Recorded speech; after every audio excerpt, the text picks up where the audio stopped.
નમસ્કાર દર્શક મિત્રો, @ગુજરાતમાં આપનું સ્વાગત છે।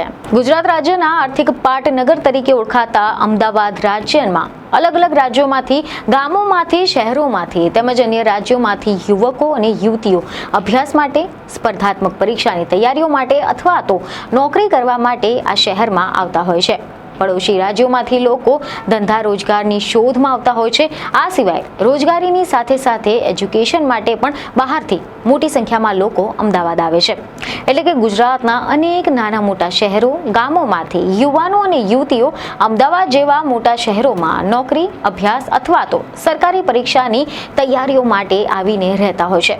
પરંતુ હવે આવા કેટલાય યુવાનો તેમજ યુવતીઓને રહેવાની અગવડ વેઠવી પડશે તેવી શક્યતા છે। કારણ કે અમદાવાદમાં હાલમાં જે એએમસીએ જાહેર કરાયેલી નવી SOP છે, આવા યુવક યુવતીઓ માટે મુશ્કેલી વધારી શકે છે। હવે આપણે જાણીએ કે અમદાવાદમાં કોર્પોરેશન દ્વારા પીજી માટે શું નવા નિયમો જાહેર કરવામાં આવ્યા છે। તો મીડિયામાંથી એવા અહેવાલ સામે આવ્યા છે કે અમદાવાદ મ્યુનિસિપલ કોર્પોરેશને પેઇંગ ગેસ્ટ માટે જાહેર કરાયેલી SOP અનુસાર હવે રહેણાંક સોસાયટીમાં પીજી ચલાવવું હશે તો સોસાયટીની NOC તેમજ પોલીસ વેરિફિકેશન કરાવવાનું રહેશે। અને જો કોઈ પીજી સંચાલકો આ SOPનું પાલન નહીં કરે તો AMC દ્વારા પગલાં લેવામાં આવશે। આ SOP બાદ પીજી માલિકોને ડર છે કે મોટાભાગની સોસાયટીઓ દ્વારા તેમને પીજી ચલાવવા માટેની પરવાનગી નહીં આપવામાં આવે।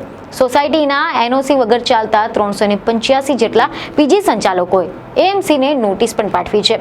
મહત્વનું છે કે અમદાવાદ શહેરમાં રોજગારી માટે, અભ્યાસ માટે, સ્પર્ધાત્મક પરીક્ષાની તૈયારી માટે દરેક જગ્યાએથી ઘણા બધા લોકો આવતા હોય છે, જેના કારણે ભાડાના મકાનોની પણ માંગ વધી ગઈ છે અને ભાડું પણ વધતું જાય છે।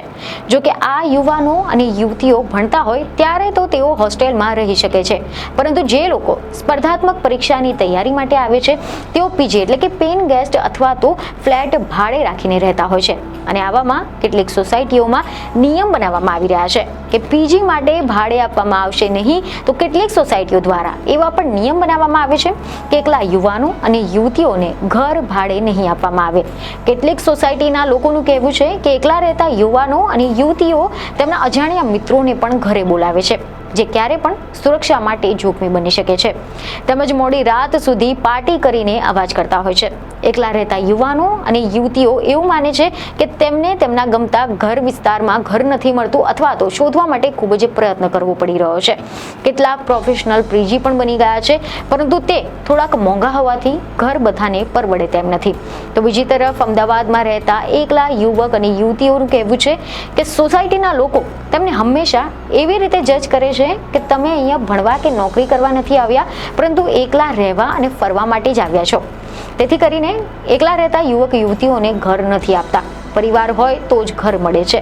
સોસાયટીમાં રહેતા પરિવારમાં કોઈના ઘેર જો જન્મદિવસ કે પછી કંઈક પણ ફંક્શન હોય ત્યારે જોરથી અવાજ કરે ત્યારે કોઈ જ વાંધો નથી હોતો, પરંતુ અમારે જ્યારે વર્ષમાં એક વખત રાતે થોડોક વધારે અવાજ થાય તો તરત જ ફરિયાદ કરવામાં આવે છે। અમને ભાડું આપીને પણ સન્માનપૂર્વક રહેવા નથી દેતા। આ માત્ર અમારી જ સમસ્યા નથી, પરંતુ મારી જેમ એકલા રહેતા ઘણા બધા ભાઈ બહેનોની પણ આ જ સમસ્યા છે। દરેક સોસાયટી આવા નિયમો બનાવશે તો બહારથી ભણવા અને નોકરી માટે આવેલા અમારા જેવા લોકો ક્યાં જશે? કેટલાક લોકો તો અમને હંમેશા શંકાની નજરે જ જોતા હોય છે। તેમને લાગે છે કે છોકરા અથવા તો વ્યસની જ હશે। સોસાયટીના લોકો પીજી માટે રોજ નવા નિયમો બનાવતા હોય છે।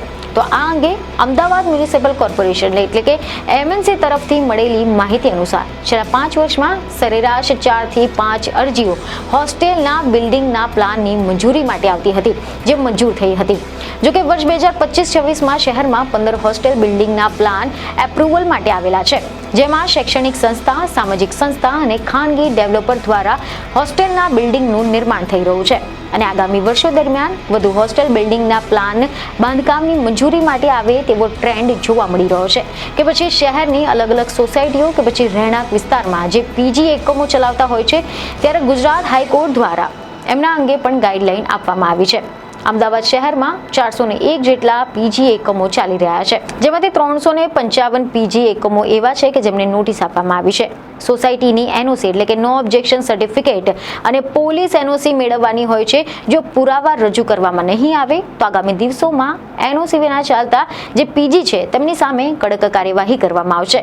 જો કે આ અંગે કેટલાક લીગલ જાણકારોનું કહેવું છે કે સોસાયટીમાં ચાલતા પીજીને લઈને જે સોસાયટીમાં પીજી ચાલે છે તેમને લઈને નિયમો કે ગાઈડલાઈન ન હતી, જેના કારણે સોસાયટીઓ અને પીજી સંચાલકોની વચ્ચે વિવાદ હાઈકોર્ટ સુધી પહોંચતા હતા. અને તાજેતરમાં ગુજરાત હાઈકોર્ટમાં સોસાયટી અને પીજી સંચાલકોની અરજીમાં એએમસીની પીજી અંગે નિયમો બનાવવામાં કહ્યું છે. એટલે કે એએમસીએ એસઓપી જાહેર કરી છે અને સોસાયટીના લોકો સુરક્ષાને ધ્યાનમાં રાખીને પોલીસ વેરિફિકેશન કરાવવાનું ફરજિયાત કર્યું છે. તે ખૂબ જ સરસ નિયમ છે. સોસાયટીની સુરક્ષાને ધ્યાનમાં રાખીને કાયદા અનુસાર સોસાયટી પીજી ચલાવવા માટે ઘર ભાડે આપવાનું નહીં તે પ્રકારનો ઠરાવ સોસાયટી કરી શકે છે. પહેલા તો પીજીના માલિકનું પોલીસ વેરિફિકેશન થતું હતું, પરંતુ તેમાં રહેનારા લોકોનું પોલીસ વેરિફિકેશન થતું નથી. પરંતુ જે લોકો ઘર ભાડે રાખીને રહે છે તો તે પોલીસ વેરિફિકેશન કરાવે છે. પરંતુ કેટલાક સોસાયટીઓમાં એકલા છોકરા છોકરીઓને ઘર નથી આપતા, જે ખોટી વાત છે. જે પીજી માટે અલગ જ બિલ્ડિંગ બનાવે છે તે મોંઘા હોય છે. જે ભણતા અને નવા જે 15 થી 20 હજારમાં નોકરીમાં લાગેલા યુવક યુવતીઓને છે તે પરવડે તેવા નથી. તો હવે આ વિષય પર તમારું શું કહેવું છે તે અમને કમેન્ટ કરીને જરૂરથી જણાવો. બીજને ખબરો સાથે ફરી મળીશું. ધન્યવાદ.